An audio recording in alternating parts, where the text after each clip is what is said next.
Welcome back to part 3 of medical, legal, and ethical issues. And we're going to talk about negligence, assault and battery, and Good Samaritan laws in this section. So we're going to start off with negligence. So negligence is the failure to provide some care that a person with similar training would provide. And in order for us to prove that negligence did happen, all 4 of these following elements must apply, and you must memorize these. Hopefully you memorized them in EMT school, but you need to. So you have to have a duty to act, and we talked about duty to act in the last section. So, and you have to have a breach of duty. So if you had a duty to act, okay, so then did you breach the duty? Then were there damages due to that breach? And was there a causation? Did that breach of duty cause the damages?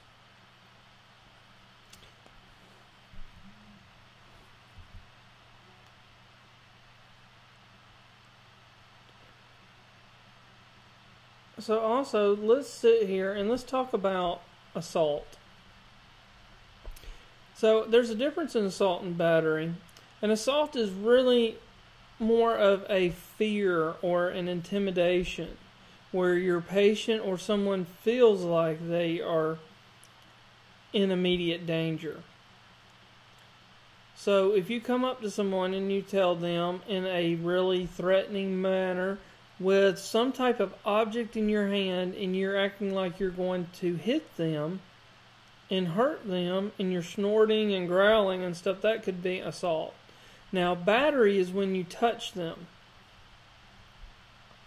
And battery can include care without gaining proper consent.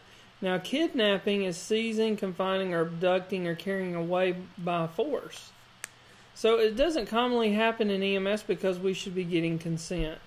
So more than likely, though, what's going to happen in our situations is we're not going to go in and force someone down. Now, that could happen if you have to restrain someone because they're combative or whatever.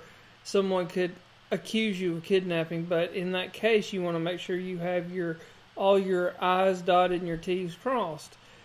So kidnapping is not very common because typically there's not this forceful carrying away. But what can happen is false imprisonment is more likely, where you confine someone to the ambulance, you don't allow them to leave, and you force them to go to the hospital against their will. And that's false imprisonment. So we can't force someone to go. So what about immunity and Good Samaritan laws? Well, if you're off duty, all right, now that's the key. You have to be off duty. You can't be on duty. You can be held not liable if something happens to the patient if you're off duty, and if you are trying to reasonably help someone with good intention. And you have to be doing it in good faith. You cannot go there and be malicious or try to actually harm someone and then say, hey, Good Samaritan law. That's not going to fly. You have to be there trying to provide care with good faith and with good intentions. And now, this will not protect you from a lawsuit, because remember, anyone can file a lawsuit against you, but it can help go in your favor.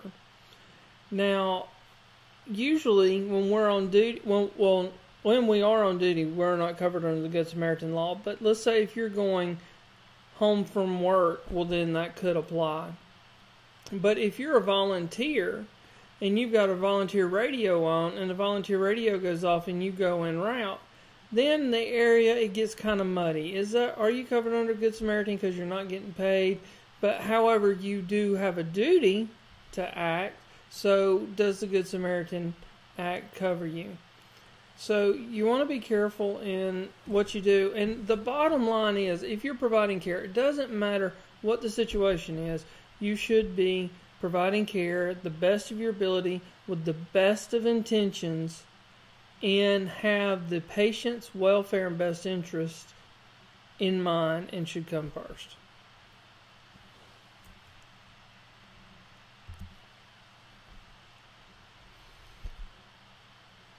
All right. So there are some other laws out there that provide immunity to providers. One is sovereign immunity. Sovereign immunity in some states and locations state that if you work for a government entity, then you cannot be sued unless you are found grossly negligent. And that means that you are doing something intentionally to harm someone. But if you were just performing your acts and you're doing what is commonly done in the line of duty, then you are not. Then you are exempt. But however, like it says here, they do not provide immunity from gross, negligent, or willful misconduct. So you just can't be totally ignorant of the laws or of your standard operating procedures or the standard of care. So you can't use that as crutch. Well, I have sovereign immunity, so I don't have to take continuing education and I don't have to read my protocols. That will not fly because that would be gross negligence or willful misconduct.